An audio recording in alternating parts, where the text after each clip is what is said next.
Hoy les contaré sobre el duelo. En todas las épocas y en todos los lugares, nada hay tan similar como la primer reacción ante la muerte de un ser querido. Pasado el momento inicial de sorpresa, la reacción es siempre la misma: el lamento, las lágrimas, la tristeza. Al principio de la Edad Media, las lágrimas en los funerales eran mal vistas. Se consideraban una práctica pagana, como la incineración. A partir de San Agustín se estableció la siguiente lógica: no se puede llorar mucho por un muerto, sino que al contrario, hay que estar bien alegre, pues si ha sido un buen cristiano, ya está en el reino de los cielos. Pero esta lógica solo convencía a los intelectuales.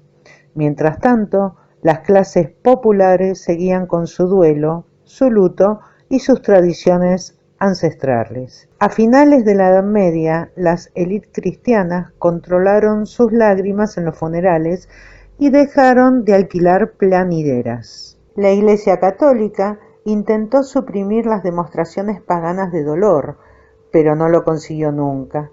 A este respecto, por ejemplo, dice un código de leyes francés de 1326: por las numerosas quejas que hemos recibido, decretamos firmemente prohibida la entrada en los funerales a las personas que lloran estruendosamente o elevan la voz y lanzan gritos, creando grandes obstáculos al servicio divino. Sería interminable enunciar la cantidad de leyes emitidas desde la Edad Media para prohibir las lágrimas en Italia, España o Francia. Quizá la más antigua es la del Concilio de Toledo del año 589, que prohibía el canto, las lágrimas y los golpes en el pecho. Desde la antigüedad, junto con el sepulturero, el sacerdote y el verdugo, ha existido un cuarto oficio relacionado con la muerte: la planidera, o mujer que va a llorar a los entierros de los demás. Eran mujeres llamadas para lamentar al muerto, que marcan a las otras el ritmo del llanto. No sabemos cómo empezó este curioso oficio. Quizá al principio unas mujeres se ayudaban a otras a llorar en los entierros y con el tiempo se convirtió en una especie de obligación darles algo a cambio. Desde la Edad Media, las planideras fueron perseguidas y proscritas en los estados cristianos. Se han conservado numerosas leyes municipales, estatales y religiosas redactadas para impedir la aparición de las señoras de la muerte en los funerales. Pero al parecer todo era inútil, sobre todo en las zonas rurales. En realidad, había una doble moral sobre estas mujeres. Nadie soportaba su presencia en los funerales ajenos, pero se buscaban para los funerales de la propia familia. El mejor ejemplo de esta doble idea la tenemos en los funerales de Federico II de Aragón.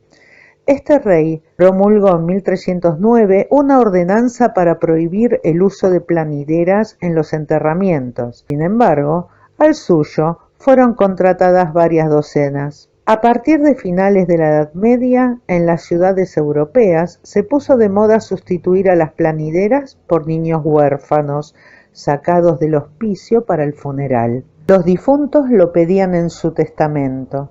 Sus lágrimas eran más puras y discretas, aunque igual de falsas. Un texto anónimo italiano del siglo XIII describe, con algo de ironía, cómo actuaban estas mujeres planideras. Estando en cierta ocasión, vi un enterramiento de una anciana. Los callados familiares caminaban delante. Detrás iba un tropel de mujeres tras el féretro descubierto. Iban profiriendo gritos y lamentos con gran estrépito. Al llegar a la iglesia, todas guardaron un silencio que se mantuvo mientras el cura celebraba el oficio fúnebre. Nada más acabar, he aquí que reanudaron sus lamentos con gritos aún más fuertes y estridentes, mientras acariciaban el cadáver y le besaban las manos y los pies. Pero apenas lo hubieran dejado en la sepultura, las mujeres salieron del cementerio y dejaron de llorar de golpe, conteniendo las lágrimas como si jamás hubieran llorado, con rostros felices y sonrientes. y se iban felices y entre risas al banquete funerario que se celebraba en casa de la difunta. ¿Sabías que a lo largo de la historia la mayoría de las culturas ha elegido uno de estos colores para representar la muerte y el luto? El negro, el blanco o el rojo. Sin duda la razón de esta elección cromática radica en que los aspectos más importantes de la vida se muestran a través de estos colores. Roja es la sangre, blancos el esperma y la leche, negros son los excrementos, las nubes cargadas de lluvia y la tierra fértil. Cada uno de estos colores tiene una explicación histórica y social sobre su uso en las diferentes culturas del mundo. Desde finales de la Edad Media, el negro es el color de luto más habitual en Occidente cristiano. La adopción del color negro está relacionada con un cambio de las costumbres de duelo y el luto. A partir del siglo XIV, las clases acomodadas dejaron de llorar en los funerales y de alquilar planideras. Era de mal gusto mostrar en público la pena interior por la muerte de un ser querido. Entonces la apariencia externa se convirtió en la señal de la pena y se eligió el negro para transmitirla. En esa época vestir de negro impactaba mucho porque las ropas acostumbraban a ser multicolores. El Papa Inocencio III destinó este color junto con el morado a los servicios fúnebres y decía que hay que vestir ropas negras los días de aflicción y de abstinencia por los pecados propios y del difunto. Europa sufrió el azote de dos calamidades en la primera mitad del siglo XIV. La primera fue una gran hambruna entre los años 1315 y 1317. La segunda fue un brote de peste bubónica entre los años 1347 y 1351. La peste empezó en la cuenca mediterránea y se extendió al norte. Arrasó Grecia, Italia, el Levante español, Francia, el sur del Reino Unido, Alemania, Polonia, Suiza, Austria, Lituania, Letonia y terminó en las costas de Suecia y Noruega. En total, hasta una cuarta parte de la población de Europa murió en esos años. Pero la peste llegó a Europa para quedarse mucho tiempo. Durante más de 3 siglos causó terror y sufrimiento en el viejo continente. Los médicos de la época la achacaban a diversas causas: los judíos, las estrellas o la niebla matutina. Los más iluminados argumentaron causas como la costumbre de dejar cadáveres insepultos o la suciedad. Ninguno dio con la verdadera causa: la pulga que vivía en el lomo de las ratas. ¿Sabías que las danzas macabras aparecen en toda Europa hacia mediados del siglo XIV, justo después de las hambrunas y de los brotes de peste bubónica? Del origen del nombre se barajan dos hipótesis. Según la más aceptada, deriva del libro de los Macabeos, ya que fue Judas Macabeo quien, según la Biblia, creó el culto a los muertos. Según otra hipótesis, el nombre deriva del árabe. En esa lengua la palabra cementerio se escribe Makbara. Los cristianos creían que los funerales musulmanes eran exagerados y macabros. Una de las tradiciones más curiosas de los funerales musulmanes era la danza en la casa del muerto, que también se hacía esto en el antiguo Egipto. Esa tradición pudo inspirar a los cristianos, que no querían ser menos. Las danzas macabras originales arrancaban de los cementerios. Por parejas, un vivo y un muerto desfilaban y bailaban durante kilómetros. La idea era mostrar que cada uno baila con la muerte durante toda su vida. En el Museo Municipal de la ciudad de Berna aún se conservan los disfraces que se utilizaban en esas danzas. Durante muchos siglos, las tumbas fueron anónimas. Las fosas comunes se llenaban y vaciaban y los huesos se amontonaban sin orden en los muros de las iglesias. Desde la antigüedad, el mundo de los muertos y el de los vivos debían estar separados, pero a partir del siglo VII aumentó la población de las ciudades cristianas de toda Europa. También crecieron las necesidades espirituales y nuevas iglesias con sus cementerios se edificaron en el interior de las poblaciones. En ocasiones ocurrió lo contrario. Pequeños núcleos urbanos se construyeron alrededor de los cementerios donde estaban enterrados santos, mártires y cristianos, y estos nuevos barrios, generalmente de gente pobre, acabaron fusionándose con las ciudades. Para los primeros cristianos, iglesia, cementerio y atrio eran sinónimos.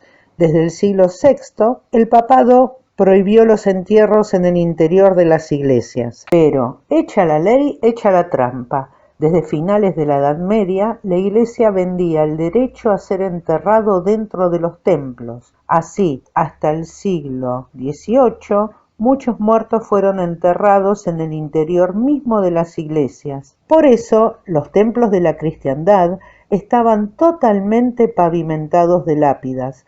Los fieles caminaban sobre tumbas sin cimentar que se abrían a diario para introducir nuevos inquilinos.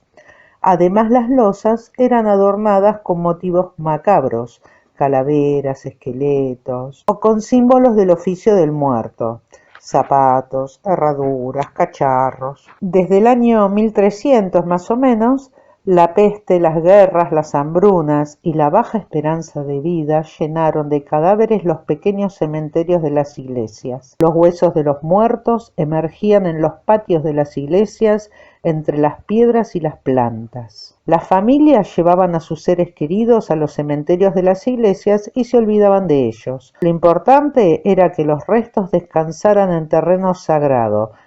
Los monjes se encargaban de desenterrar los cadáveres antiguos y almacenar los huesos. Los patios de las iglesias se cierran con altos muros llenos de galerías huecas donde se amontonaban los antiguos huesos. Por lo general, las galerías y las capillas fúnebres estaban cerradas, pero los osarios no. Estos osarios se encontraban encima de las arcadas y eran simples depósitos de huesos y calaveras al aire libre. A partir del siglo XIV, los huesos se dispusieron alrededor del patio de la iglesia a la vista de todos y al alcance de la mano. Este macabro decorado era una forma visual de avisar a los vivos de la presencia de la muerte. En muchos de ellos se añadían placas con lemas como el siguiente: como te ves, yo me vi. Como me ves, te verás. Todo acaba en esto aquí. Piénsalo y no pecarás. Los pobres también eran enterrados en los patios de las iglesias. En las grandes ciudades se abrían enormes fosas comunes para ellos, conocidas con el singular nombre de come carne. Al parecer, a ninguna sociedad le han importado menos los muertos como a la cristiana de la época de la peste. Miles de cadáveres eran echados sin más en esas multitudinarias fosas. Cuando se llenaban, se tapaban con unos palmos de tierra y se abría otro agujero a unos metros. Así, pasados unos años, las fosas más antiguas se abrían, se desenterraban los huesos y se depositaban en los osarios a la vista de todos. La Iglesia también daba asilo a los proscritos. El santo enterrado en la iglesia ofrecía protección a los vivos y a los muertos. En aquellos tiempos peligrosos, la garantía de asilo atrajo a muchas personas. De este modo, los cementerios fueron ocupados por pequeñas casas construidas de madera, barro e incluso con pieles de animales. Y lo más sorprendente es que se edificaban frente a las fosas comunes. Quienes vivían dentro de los cementerios no tenían que pagar impuestos ni alquileres y podían vivir de la caridad de los feligreses. Además, la iglesia y su cementerio eran los centros de la vida social. Las ferias y los mercados ambulantes se montaban entre los muros adornados de huesos y sobre el suelo relleno de cadáveres. Y durante muchos siglos allí se reunía gente para bailar, para cantar y para comerciar. En los concilios de 1231 y 1405 se prohibieron bajo pena de excomunión el baile, las fiestas, la prostitución y el comercio en el interior de los cementerios. Por lo tanto, si se prohibieron es porque era una costumbre habitual. Tan aceptada estaba la convivencia con los muertos que existía un tipo de prostitutas que trabajaban únicamente en los cementerios. En España se las llamaba carcaveras, pues cárcava era el nombre de las fosas comunes. Bueno, y con esta descripción de los cementerios en la época medieval los dejo para